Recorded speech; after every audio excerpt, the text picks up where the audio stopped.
It's been 10 years since we launched DL Eyewear many moons ago, and I thought I'd walk you through 10 of my favorite memories over the past 10 years of building this company. Come with. The first frame I designed was the Whitehall frame, which continues to be one of our best sellers. I ultimately wanted to create a frame that reflected my aesthetic. At the time I was wearing very heavy, I continue to wear very heavy acetate frames, and I wanted to do my version of that, something that I could wear every day. I now wear the Chorley every day. But yeah, it was the Whitehall, which is still up there as one of our best sellers. So our very first photo shoot, which remains one of my favorites, I called all of my friends and pleaded with them to just come hang out, take some photos in exchange for some free eyewear. Fortunately enough, they did. Everyone in that first shoot was a friend of mine. Sammy ended up shooting one of our campaigns. Annie Murphy went on to become an international superstar. At the time, I didn't know where the company was going. I just knew that I wanted it to feel clean and timeless and fun. Vanessa Hines did the shoot. My friends Lucky and Anya did the hair and makeup. And here we are, 10 years later. So I remember when we launched the company, I was asked to be interviewed by fashion media icon Jeannie Becker, who hosted a show called Fashion Television. It was revolutionary when it came to fashion journalism. And she was an absolute legend. And I was asked to do an interview with her about glasses. And I don't know if I've been more nervous in my life about anything. I'm usually quite comfortable and confident in an interview setting, and yet not with Jeannie. I was talking to a legend. There came a point with the company where I was both making a television show and trying to sell glasses. I am somebody that doesn't like to do anything badly, and it became very clear that the show was taking all of my attention and focus away from the glasses, so I made the hard decision to kind of take a step back, because for me, I never want to sell something unless I believe in it wholly and unless I am all over it in terms of my personal touch. And we stopped stocking in stores. I left the website kind of dormant, and I shifted my focus onto my television show. As the show gained popularity, people, I guess, were Googling the glasses that the characters were wearing and were finding the website. Could not have been a more out-of-date website, and yet people were buying the glasses. So over the course of the 6 seasons of our show, I was getting these alerts that the website was continuing to sell frames. So when the show ended, I kind of looked at our sales over the 6 years where I was not promoting the product, I was not marketing the product, I was not advertising the product, I wasn't making the product. It was older stock that people just had found and loved, and there was something in me that kind of thought, what could you do if you actually put your efforts back into it? And so on my birthday, we decided to relaunch DL Eyewear, and it's been a dream ever since. And we have an incredible team of people who have made this brand surpass all of my expectations. So here we are, 10 years later, slight gap in the middle, but those of you who know, those of you who were buying all through those 10 years, I can't thank you enough, because we are here quite literally because of your continued support. So there are several pairs of DL glasses and sunglasses that make an appearance in Schitt's Creek, partly because I wanted to have them be a part of my show. It felt like a personal thing, having, a brand that I built sprinkled throughout the show, but also because we had no money. So if I could provide eyewear for free, that would save us some cash. The rose appears in the show on Moira. My dad, I think, wore maybe the Whitehall. He definitely wears it in real life, but I think he wore that on the show. I wore a frame that we no longer make. I wore this as a sunglass in the field at the Amish farm. And I don't know how I still have this frame. Thank God for the samples we've kept. I wore the Whitehalls in a scene with Stevie. Any opportunity to to cut costs.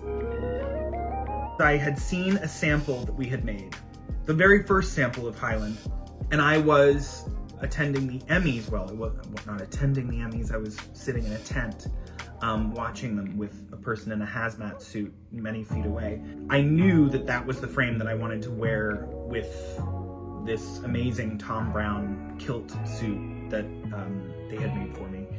It was a night that completely changed my life. So, you know, the Highland was my good luck charm, I'd like to think, in that process. And we decided, I think that night, to put it into production. So you all have access to this wonderful good luck charm of a frame. And yeah, it's nice to kind of look back on that day and know that this company had a small part in that experience. So we essentially just built on the frames that people were responding to. So we kept Whitehall, we renamed Rose, and then we added Beaumont, which is a frame I wear all the time, and then we just built from there.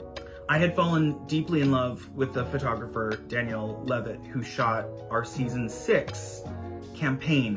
Those like beautiful images of us walking in front of the motel, and that iconic image of like Noah and I kissing that ended up being this gigantic billboard on Sunset Boulevard. It was this wonderful thing. She did such a beautiful job that I kind of asked her tentatively if she wouldn't mind shooting the campaign, and she graciously said yes.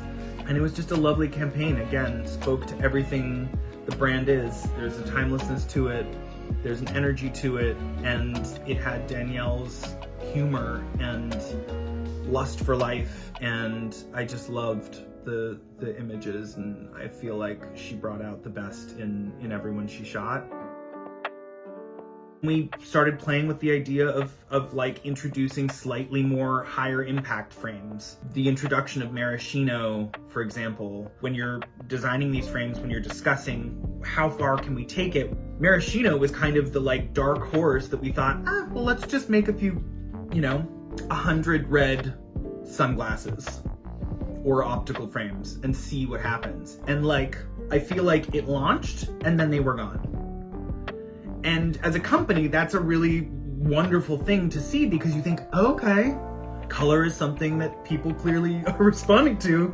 So we've just continued to expand what our version of like color is. And again, it's always within this kind of concept of timelessness. Even though it's a red frame, we spent a lot of time figuring out, well, what color red?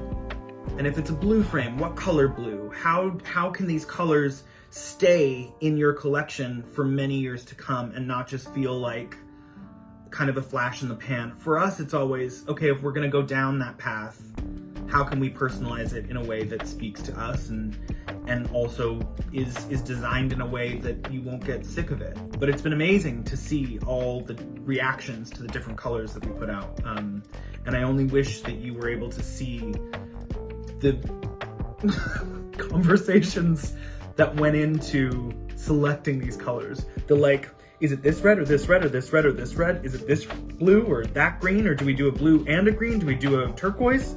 How do we figure this out? Bottom line, a lot of care and thought has gone into the selection of each color, each frame, each style for you. If I was gonna come back, knowing that part of that reason was due to the success of Schitt's Creek, I had to also do something to offset the privilege that I had to be able to step back into a company. So it was important for me to align DL with Lisk so that as we grew, other small businesses could grow as well. And that to me is a really important element of our company. We have See With Love built into every pair of our glasses and sunglasses. And to me, the greatest expression of love is to share it with people. It's been a really meaningful part of this whole process. That's all thanks to you. So Stephen Stokey Daly is a wonderfully talented designer out of London who I had admired for a very long time. A wonderful mutual friend of ours, the fantastic stylist Harry Lambert, texted me one day saying, would you be interested in collaborating with Steven on some glasses for his show? Could not have responded faster. Yes, yes, absolutely yes. I met with Steven, we became friends. He has a wonderful team of people, and we began the journey of our beautiful collaboration. There was such a thrill across our whole DL team watching those frames walk down the runway, and I was fortunate enough to be at the show. The frames really helped kind of tell his story, and that was all I wanted to do as a collaborator, and at the same time make frames that people would come to love, that were slightly outside of our aesthetic, that met somewhere between Steven's aesthetic and mine. And the hardest part of that entire process was taking all of the samples that we made for his show and figuring out, do we do 2 or do we do 3? And if we do 3, then what are the colors? And it was the most wonderfully painstaking process of figuring out, what do we actually sell to people? And I'm just so proud of the collaboration. I would work with him again in a heartbeat. And over the course of that time, he won the LVMH prize, and his career is just soaring. And this was a collaboration I loved, and we got a really beautiful case out of it too. So yeah, good time. And those are just a handful of memories. There are more. I could do this for 2 hours, but guess what? That'd be boring. So here's to you, and here's to 10 more years of making wonderful memories. I love what I do. Our team is so grateful for your support, and happy anniversary, everybody.